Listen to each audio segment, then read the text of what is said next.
Hi, happy Easter అండి అందరికీ. Happy Sunday. ఈరోజు స్పెషల్ డే, ఈస్టర్ పండుగ అనమాట. మరి వ్లాగ్ అయితే చాలా ఇంట్రెస్టింగ్గా ఉండబోతుంది. చూద్దాం ఈరోజు వ్లాగ్ ఎలాగా ఉంటుందని.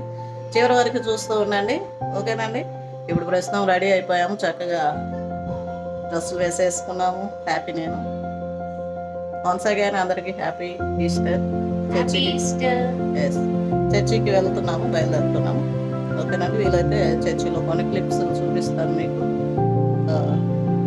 Okay, let's start today vlog. ఈరోజు టిఫిన్లో ఇడ్లీ అండ్ పుదీనా చట్నీ అనమాట. చాలా టేస్టీగా ఉంది. తినేసి ఇంకా చకచక చర్చికి వెళ్ళిపోదాం పదండి.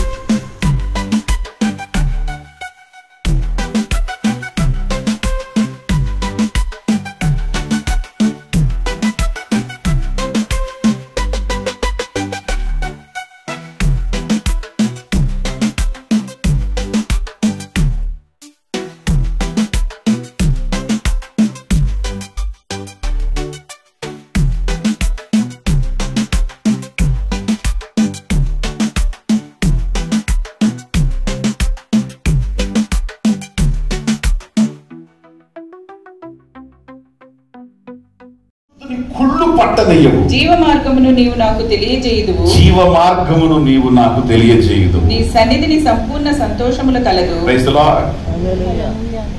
యేసుక్రీస్తు వారి దేహం గురించి రాయబడింది ఏంటో తెలుసా? నీ పరిశుద్ధిని నువ్వు కుళ్ళు పట్టనయ్యవు. దావీదు కుళ్ళు పట్టాడు, దావీదు ఎండిపోయాడు. ఏంటో తెలుసా? ఇప్పుడు ట్రెండ్ ఏంటో తెలుసా? బ్రతికుండగానే జ్ఞాపకార్థం గుడికి చేసేసుకోండి.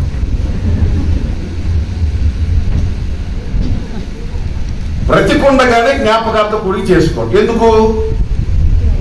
నీతిమంతుని జ్ఞాపకం చేసుకునుట ఆశీర్వాదకరం. ఈయన చచ్చిపోయాడు. చచ్చిపోయిన తర్వాత 9వ రోజు, 11వ రోజు, 40వ రోజు మీరందరూ వచ్చి ఏదో సహజంగా ఆయన అట్లా, ఇట్లా సిస్టర్ ఇట్లా, పాప ఈయన ఇట్లా ఏడిసి చేసి అంతా దాదాపు ఒక 20 మంది 30 మంది 5-6 గంటలు చెప్పి అన్నం తినేసి అయిపోయారు. ఆయన విన్నాడా? చెప్పండి, ఆయన విన్నాడా? వినలా. కాబట్టి ఆయన ఎప్పుడు థ్రిల్గా ఉంటుంది? ఆయన బ్రతికుండగానే ఆందోళనలో ఉంటే కొందరు పేతురు దగ్గర పరిగెత్తారు. ఈయన మాత్రం కూర్చొని ఏడుస్తుంది మగ్దలేని మరియ. యేసయ్య ఆమె దగ్గరకు వచ్చి చెప్పారు, అమ్మా ఎవరిని వెతుకుతున్నావు? అయ్యా నా ప్రభువుని ఎవరో తీసుకుని వెళ్ళిపోయారు. ఒకవేళ నువ్వేమన్నా తీసుకుని వెళ్తే చెప్పయ్యా, నా ప్రభువుని నేను మోసుకుని ఇంటికి తీసుకెళ్ళిపోతానయ్యా, సమాధిలో ఉంచునయ్యా అంటుంది ఆమె.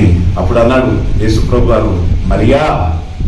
ఆయన పిలిచేటువంటి స్లాంగ్ లో, ఆయన పిలిచేటువంటి విధంగా, ఆ సౌండింగ్ లో మరియని పిలిచేది ప్రభు ఒక్కడే పిలుస్తాడు. ఆ విధంగా ఆమెను పిలిచినప్పుడు ఆమె వెంటనే వెనక్కి తిరిగి ప్రభువుని చూసి హెబ్రీ భాషలో అందట, రబ్బుని, బోధకుడా అని చెప్పి ఆమె కాళ్ళ మీద పడినప్పుడు ప్రభు చెప్పారు, ఇక నేను తండ్రి దగ్గరికి వెళ్ళలేదు, నువ్వు వెళ్ళి నా సహోదరులకి నేను తిరిగి లేచారన్న సమాచారాన్ని చెప్పమ్మా అని మొట్టమొదటి పునరుత్థాన సందేశాన్ని, వెళ్ళి చెప్పు అనే సందేశాన్ని యేసుక్రీస్తు ద్వారా మగ్దలేని మరియ దేవుని స్తోత్రం కలుగుగా.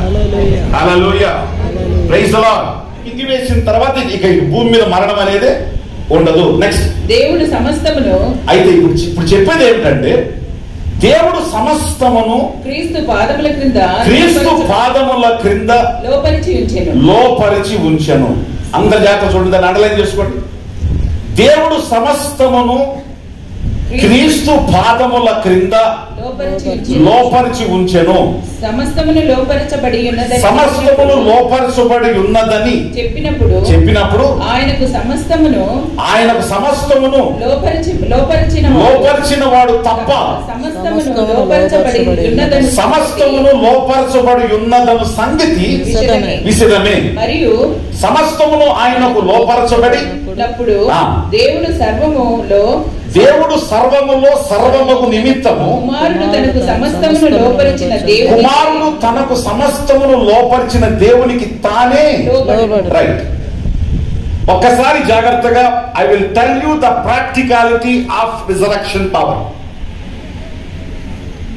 రిజరెక్షన్ మనం వి నీడ్ ఎ ప్రూఫ్. నీ శరీరం ఒక ఒక ఒక ఒక ఒక GPS గా ఉండాలి.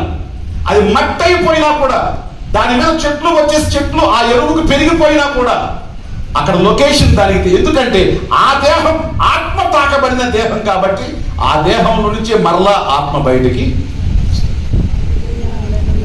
కాబట్టి మన యొక్క సమాధులు పద్ధతి ప్రకారం కరెక్ట్గా ఉండాలి.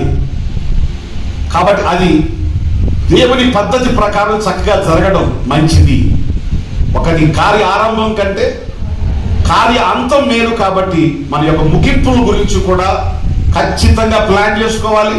ముగింపుల గురించి కూడా కరెక్ట్గా పనిచేస్తుంది అనేది మొట్టమొదటిగా మనం తెలుసుకోవాల్సిన విషయం. నెంబర్ 1 చూడండి ఒకసారి, 1 Corinthians chapter 15 verse 20. ఇప్పుడైతే నిద్రించిన వారిలో ప్రథమ ఫలముగా అంటే మొదటి ఫలముగా క్రీస్తు మృతులలో నుండి లేపబడి ఉన్నాడు. మనుషుని ద్వారా మరణము వచ్చెను కనుక, ఒక మనుషుని ద్వారా మరణం వచ్చెను కనుక మనుషుని ద్వారా అదే మనుషుని ద్వారా మరల ఏమొచ్చింది? మృతుల పునరుద్ధానమును కూడా కలిగింది. ఆదామునందు అందరూ ఎలాగూ మృతి పొందుచున్నారు, ఆదాము వలన అందరూ చచ్చిపోయారు, అలాగుననే క్రీస్తునందు అందరూ బ్రతికింపబడుతున్నారు. ప్రతి వాడును తన వరసులో బ్రతికింపబడును. ప్రథమ ఫలము క్రీస్తు, తర్వాత క్రీస్తు వచ్చినాం. ఆగనాగన ఇక ఒక్కసారి అర్థం చేసుకోండి. Paul was explaining about the power of resurrection. Yesukreestu వారు పునరుద్ధానం అనేది ఫస్ట్ ఫ్రూట్. అది ఏ ఫ్రూట్? అది ప్రథమ ఫలం. ఎక్కడికి? పాతాళములో నుంచి పరలోకము వెళ్ళిన మొట్టమొదటి ఫలం. అది చెట్టుకు కాయ కాసిన తర్వాత ఏం చేస్తుంది? కాస్తుందా? మన మామిడికాయ చెట్టు ట్రై చేయాలి. ఏమిటంటే జరిగింది, యేసుక్రీస్తు పాదాల కింద ప్రతి దాన్ని లోపరిచి పెట్టాడు. ఆయన ప్రతి ఒక్కటి లోపరిచి పెట్టాడు. ఈ యేసు ఎవరయ్యా అంటే, ఈ యేసు నీ రక్షకుడు. ఈ యేసు నువ్వెక్కడ ఉన్నావయ్యా అంటే, యేసులో నువ్వు ఉన్నా అంటే అర్థం ఏమిటంటే, నీ కాళ్ళ కింద ఇది. నువ్వు చెప్పాల్సింది ఏంటంటే, నువ్వు నా కాళ్ళ కింద, నువ్వు నా నెత్తి మీద లేవు. నువ్వు నన్ను పరిపాలిస్తున్నా, నేనే నేను పరిపాలిస్తున్నా. నువ్వు నీ కాళ్ళ కింద నేను లేను, నా అధికారం కింద నువ్వున్నావు. నేను నా యేసుక్రీస్తులో ఉన్నా. నా ఎవరిలో నేను ఉన్నానో ఆ క్రీస్తుని బట్టి, ఎవరిలో నేను పునరుద్ధాన శక్తి పొందానో ఆ క్రీస్తుని బట్టి, ఎవరిలో వాక్యాన్ని నేను వింటున్నానో ఆ యేసుని బట్టి, ఎవరి రక్షణ నేను పొందానో ఆ యేసు బట్టి. ఇప్పుడు యేసులో నిజంగా నువ్వు రూట్ అయితే శక్తి నీకు వస్తుంది. చర్చ్ అయితే అయిపోయిందండి. ఈస్టర్ సర్వీస్ అయితే చాలా చాలా బాగా జరిగింది. జనాలు కూడా చాలామంది వచ్చారనమాట. మీరు ఇక్కడ చూస్తున్నారు కదండి. అంతేనండి. మరి ఈరోజు లాగైతే నెక్స్ట్ లా కోసం చూస్తూ ఉండండి మా ఛానల్ సూపర్ సులోచన వ్లాగ్స్. ఓకేనండి. మరొక కొత్త లాతో మీ ముందుకు వచ్చేస్తాం. Okay, bye bye. అందరికీ మరోసారి హ్యాపీ ఈస్టర్.